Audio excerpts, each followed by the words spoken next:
right. This is an interesting one, huh?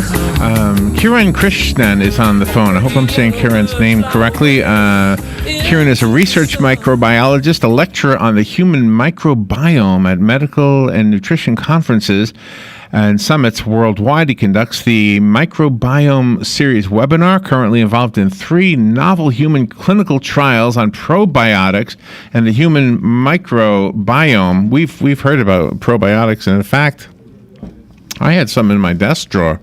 Somebody gave me as a sample. I bet they're dead now, huh? We're talking about the new Leaky gut study, GI therapies, and whole body immunity. Wow, this sounds like a deep topic. Kiran Krishnan, good morning, sir. How are you? Good morning. I'm great. How are you doing? Okay, where are you? I am located in the suburbs of Chicago.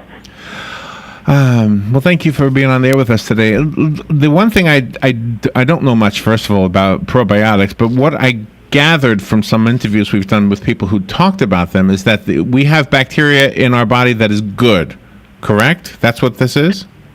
Yeah, so you know what? The vast majority of bacteria in our body are good. In fact, the vast majority of bacteria ever discovered are good. Oh, okay. And unfortunately, bacteria get a bad rep, right? We really only think about them when there's an outbreak and when there's people are getting sick. But as a microbiologist, you learn that about 2% or less of bacteria discovered are actually harmful. The rest of them are either beneficial or benign. When we take an antibiotic, are we killing off all the bacteria and therefore the good stuff is also going away?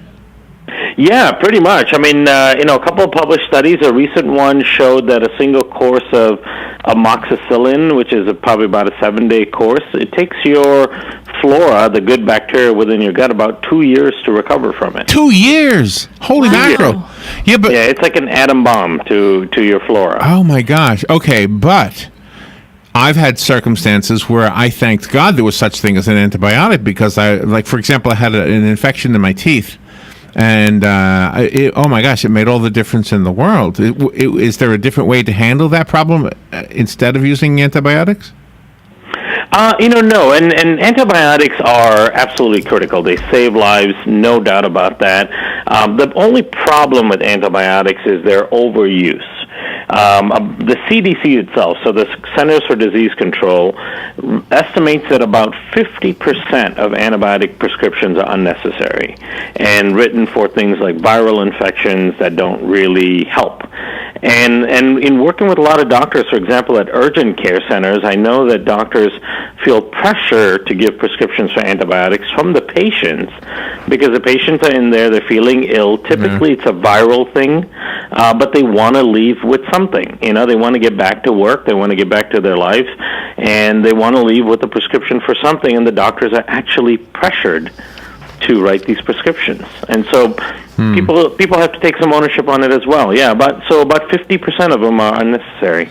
So what is the leaky gut? What is that? What is leaky gut?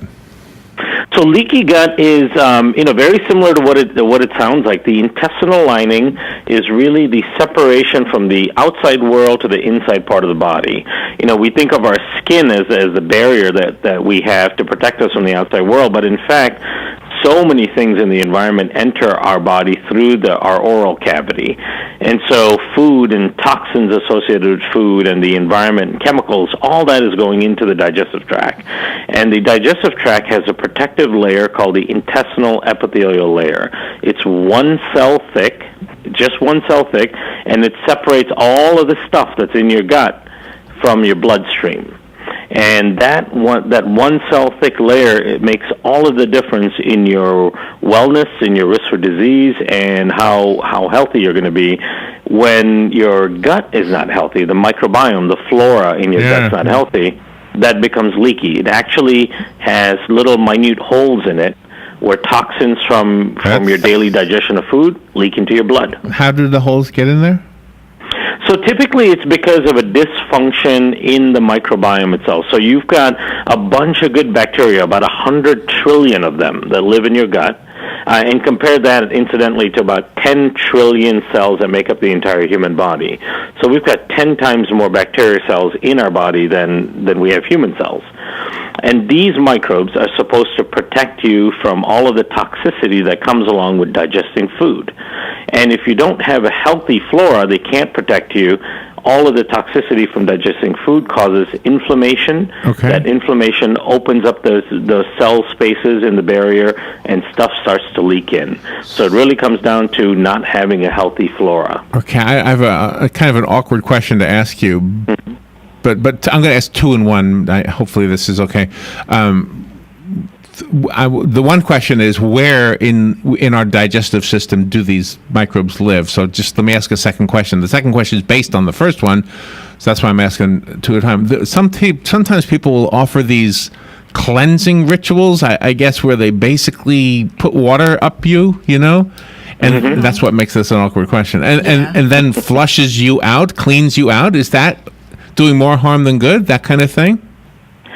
Yeah, so to answer your first question, and actually it fits well with the second question, because when you look at the where microbes live in your gut, the first part of your digestive tract is your stomach, and the stomach is a really harsh acidic environment. Very few microbes can live there. In fact, there's one bacteria that's known to live there in predominance. And then as you move along, as you go down past your stomach to your small intestine, then your large intestine, which is, especially when you get to your colon, which is the closest to the bottom, the concentration of microbes go up and up and up. So at the very bottom is where you find the highest concentration of microbes and the most useful bacteria within your gut. Now, when you do the colonics and things that flush things out, you're basically kind of going in and washing out a lot of the good bacteria that's at that terminal end of your intestines.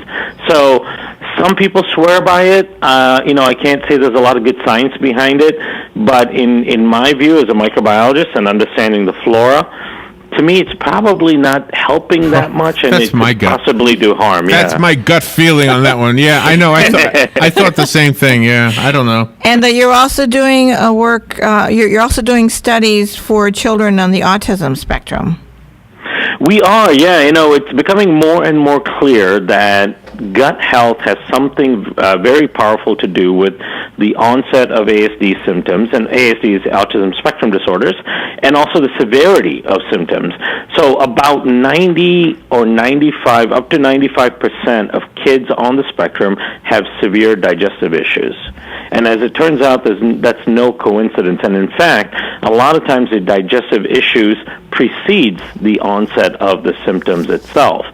And there's researchers out there where you can send a stool sample of a 1-year-old, and they can take a look at the types of microbes that are growing in there, and they can say with a great deal of certainty whether or not that child has the capability to develop ASD because of the types of microbes that are living in their digestive system. So you might be on the cutting edge of perhaps figuring out that mystery.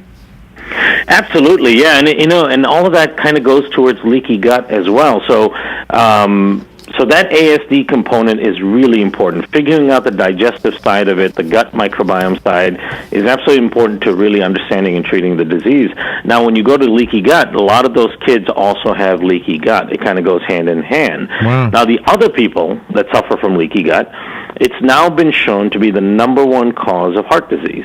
Also the big driving force behind diabetes, behind cancer risk, behind other sort of metabolic syndrome, obesity. All of that comes from leaky gut. So I know we're already over time, but what is your suggestion? Should we just eat differently, or what are you suggesting? Yeah, three simple suggestions. One is increase the diversity of your food. So a diverse microbiome, meaning different types of microbes, will protect you from the leaky gut and protect you from all the symptoms associated with it. So increase the types of foods you eat on a regular basis. We all get kind of into habits of eating the same thing. The other thing is cleaning up your environment. So alleviating as many of the chemicals from your house, like chlorine-based cleaners and all of the chemical-laden personal care products, and then taking an effective probiotic. The one I do my research with is a product called Just Thrive Probiotic. That's been shown in a clinical study to alleviate leaky gut in as little as 30 days. So between those three, you can really go a long way to protecting your gut. We'll have to leave it at that. We'll have to look up more. The website, what's a good website, Kiran? thriveprobiotic.com. You can find a lot of research and write-ups on there, videos, and so on. Okay. Thank you, Kiran. We'll take a little break. We'll be right back. The weather is brought to you by myfwc.com. Safe boating is no accident. Remaining mostly sunny for the rest of the day, an afternoon high 90 to 92. Then a mainly clear night, low 67 to 71. Tomorrow, mostly sunny, high 88 to 92. And partly sunny Wednesday, long